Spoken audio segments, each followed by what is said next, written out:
नमस्कार शेतकरी मित्रांनो, मी राहुल तांबे चिंचवड मधून पुन्हा एकदा आपल्या युट्यूब चॅनल मध्ये आपलं स्वागत आहे. तर आजचा व्हिडिओ बनवण्याचं कारण असं आहे का आपण स्टार्ट केलेलं आहे कोष काढायचं. हे आपले वरचे जे दोन कप्पे होते हिटिंग असल्यामुळे वरून हे आपले पूर्णपणे तयार झालेले आहे. याची आपण उद्या किंवा परवापासून स्टार्टिंग करणार आहे खाल्ल्यांची. तर चंद्रिका तुम्ही बघू शकता आपलं पूर्णपणे लोड झालेलं आहे. या पद्धतीनं पूर्ण लोड आहे. सगळीकडूनच लोड झालेला आहे. तर या पद्धतीने आपण कोश वेचणी आपण चालू केलेली आहे. त्याचबरोबर नागपूरवरून साहेब आले होते. तर त्यांनी स्वतः आम्हाला आम्ही आमच्या प्लॉटमध्ये त्याला स्वतः व्हिजिट करायला लावली. त्यांनी सगळं प्रत्यक्ष बघितलं. आपले कोश बघितले. तर त्यांचा अनुभव काय आहे ते स्वतः सांगतील. प्रथम तुमचं नाव आणि गाव वगैरे सांगून तुमचा अनुभव काय आहे तो शेअर करा.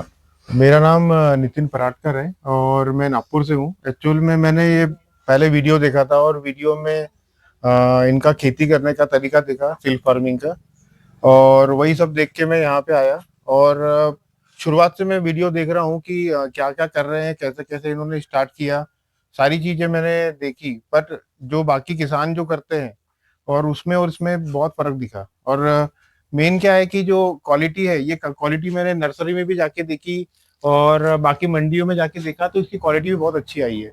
तो रहता है कि जब आपको अगर कभी किसी का नॉलेज मिलता है तो आप अच्छी से इसको समझो और प्रॉपर इस पे काम कर है ना, काम कर सकते हैं।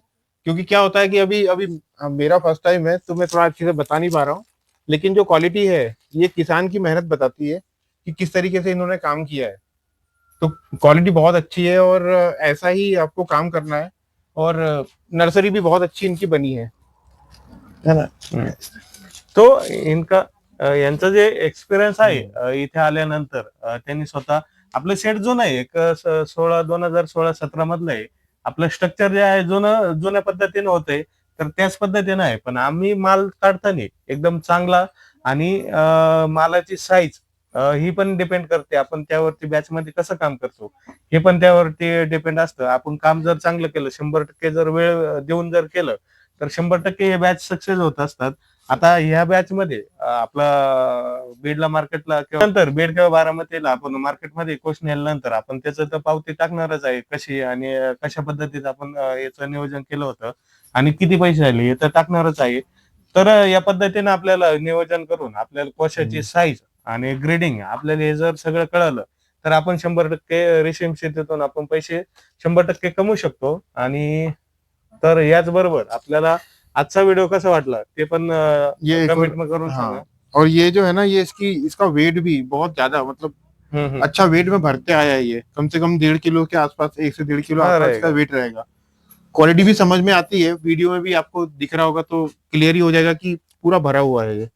और इसके साइज भी है ना बहुत अच्छे हैं, बड़े फुल साइज में।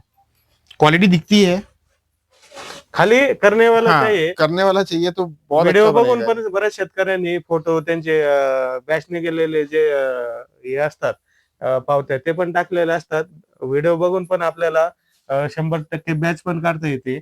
पण ते व्हिडिओ 100% तुम्ही बघितले पाहिजे रोजच्या रोज आणि त्याच्यावर तुम्ही काम केलं पाहिजे. काम केलं तरच आपल्याला रिझल्ट बघायला भेटतो.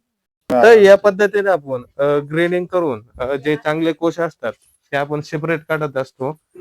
तर या पद्धतीने आपण जे चांगले कोश आहे ते काढलेले आहे. या ठिकाणी आपले जे पोचट डागे डबल कोश असतात, डबल कोश इकडे आहे आणि जे पोचट किंवा डागे कोश असतात ते इकडे काढलेले आहे. या पद्धतीने आपण जे थोडंफार जे गबळ येतात हे असं या पद्धतीने हे पण आपण काढलं तर रेट आपल्याला 100% चांगलाच मिळत असतो. तर या पद्धतीने आपल्या सगळे चंद्रिका जे आहे ते पूर्णपणे लोड झालेले आहे आणि त्याचंच काम आपण आज सुरू केलेलं आहे. तर या ज्या वरचे 2-2 कप्पे आहे ते आपण आज काढून घेणार आहे आणि त्यानंतर जे 3-3 कप्पे आहे ते पण आपण त्यानंतर काढून घेऊ. तर चला धन्यवाद. आजचा व्हिडिओ तुम्हाला आवडला असेल तर चॅनलला सबस्क्राईब करा